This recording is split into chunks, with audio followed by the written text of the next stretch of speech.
실제 공소시효를 폐지하는 내용의 이른바 태완유법이 시행됨에 따라 경찰이 후속 조치로 단계별 수사 지침을 마련했습니다.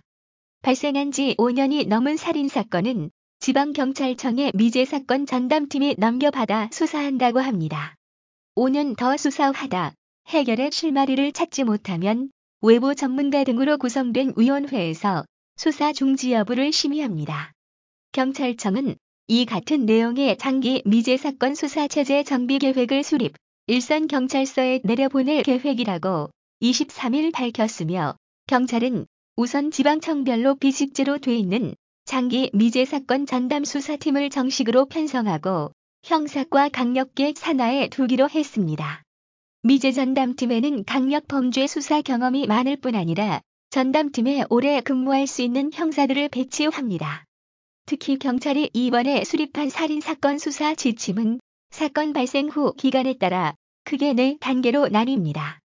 경찰은 우선 사건 발생 1년까지 지방경찰청의 광역수사대, 과학수사팀 등 전문 인력이 참여한 수사본부 또는 전담반을 운영합니다.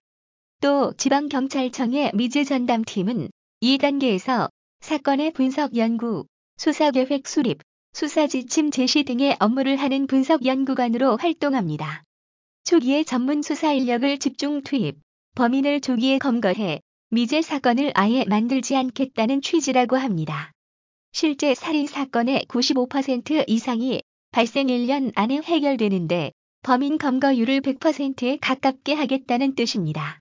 사건 발생 후 1년이 넘어서면 수사본부가 해체되고 관할 경찰서가 전담반을 꾸려 계속 수사하며 미제 전담팀은 이 일선경찰서 전담반의 수사를 지도 점검하고 사건 분석을 지원합니다.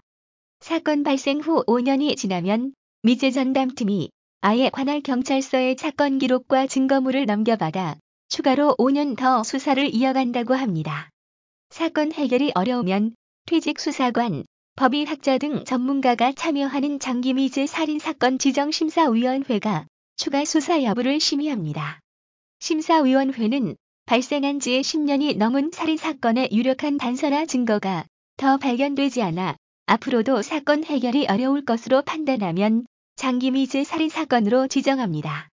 경찰은 이 장기 미제 살인사건에 대해선 일반적인 수사 활동을 중지하고 사건 관련 기록과 증거물 관리에 중점을 둔다고 합니다. 단, 첩보나 목격자 등 중요한 단서가 발견되면 수사를 재개합니다.